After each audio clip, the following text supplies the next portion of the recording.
Pertama, memang manajerial SDM editorial. Di beberapa redaksi. Ya, karena udah merger dengan KLIA di sekitar 9 media.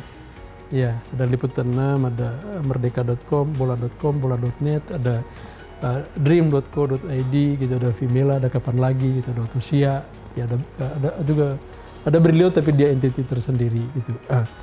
Nah, kurang lebih kalau di perusahaan ini jumlah SDM yang terbesar itu di editorial yang 400-an orang. Dan yang kedua, strategi konten. Nah, itu lebih ke arah situ. Jadi SDM-nya dan strategi konten. Strategi konten itu maksudnya kira-kira dengan media yang begitu banyak, ya, berita kita hampir sama, ya. Kita mau unik di mana, gitu. Nah, itu butuh strategi. Tantangan terbesarnya itu ekosistem. Ekosistemnya ini tidak memberi reward, ya, tidak memberi insentif untuk menjadi bermutu.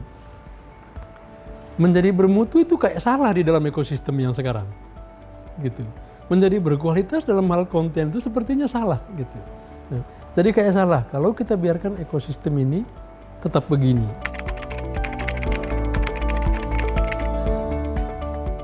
Kita paham sekali bahwa mereka harus melakukan fungsi distribusi, mereka harus melakukan hak mereka melakukan fungsi monetisasi, gitu. Karena kan juga bisnis, sah-sah saja.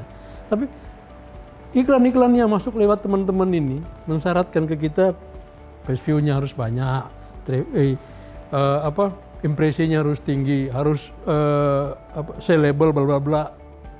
Yang pada akhirnya semua lembaga ukur mau ngomong apa, SimilarWeb, mau ngomong Comscore, mau ngomong Alexa, dalam matriks ukuran mereka tidak satupun yang mencerminkan kualitas. Akhirnya lama-lama karena duitnya ada di sana, lama-lama newsroom kita ini tergeret oleh ekosistem ini, gitu. Kita memproduksi konten yang tinggi jumlah pembacanya supaya duitnya banyak. Kita bikin konten yang clickbait supaya duitnya banyak, gitu. Upaya kita sebetulnya upaya menyehatkan ekosistem tadi itu. Dan which is menurut saya juga teman-teman di Google setuju, teman-teman di Facebook setuju, teman-teman di Twitter setuju, dan di TikTok juga setuju bahwa ini sebenarnya rumah cari uangnya kita ini di sini. Ya.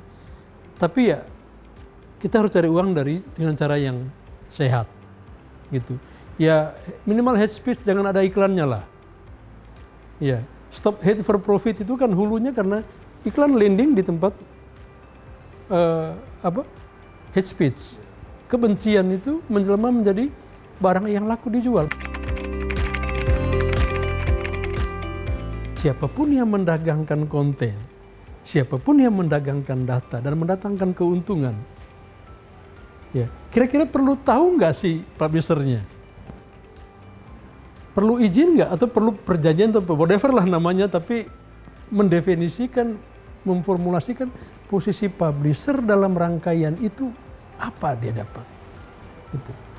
Nah, kita sering kali bilang bahwa ada konferensi di Copenhagen yang sudah baca usulannya Denmark tentang bagaimana menempatkan publisher dalam ekosistem tadi itu. Nah, mereka sangat saklek bahwa konten itu milik kita karena ada intellectual rights di dalam konten itu. Pekerjaan menulis itu pekerjaan intelektual. Gitu. Siapapun yang pakai barang itu dimanapun harus based on perjanjian tadi itu.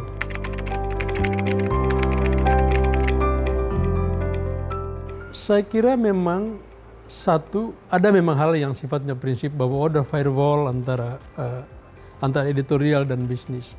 Ya. Tetapi ada hal yang kira-kira bisa dipertemukan. Dan mempertemukan dua hal itu memerlukan bahasa. Gitu. Ya, bahasanya orang bisnis. Ya. Sama bahasanya orang editorial soalnya beda. Nah, saya kira menaruh orang-orang dari konten ke posisi antara itu dalam konteks kira-kira memudahkan mempertemukan dua bahasa itu. Ya, bahasa bisnis dan bahasa jurnalisme gitu. CEO kami cerdas dan dia paham teknologi, paham bisnis, konten juga dia paham dan jaringannya luas gitu. Banyak anak muda teman-teman kami di sini yang kreatif gitu. Dan yang kedua, dari mereka ini kita belajar, dari teman-teman kita belajar bahwa ide itu bisa datang dari mana saja. Termasuk dari orang yang baru masuk kantor gitu. Anak baru yang lulus gitu masuk ke kantor kita, baru terima kerja, ide bisa datang dari dia. Dan saya kira KLY bertahan di tengah situasi yang menjawab pertanyaan tadi karena dia terbuka dengan banyak ide gitu. Karena dia terbuka dengan banyak gagasan dan ide-ide itu datang dari para pekerjanya sendiri, para karyawannya sendiri. Kami mau besarkan cek fakta ini. Ya, karena pemilu 2019 itu heavy hoax. Angka hoaxnya besar sekali dan itu hoax itu dan juga hate speech dia menumpang di gelombang. Kalau ada gelombang dia numpang. Gelombang lagi tinggi dia tinggi. Gelombangnya bencana alam, hoaxnya bencana alam. Gelombangnya perceraian, hoaxnya perceraian. Gelombangnya politik, hoaxnya politik. Kita berkepentingan supaya politik ini bersih dan nyapu bareng-bareng ini hoax dan hate speech. Liputan 6 mau fokus ke situ untuk poin pemilunya, cek fakta pemilu, ya. Dan plannya kita mau melibatkan sebanyak mungkin orang. Sekarang sudah ada komunitas, ada grup WA, ya, grup WA di beberapa kota, ya, cek itu, melibatkan publik di situ, ya. Ada usulan dari mereka ini, tolong dicek. Dan kita ingin supaya pemilu kali ini less dari pertempuran yang mencelakakan banyak orang.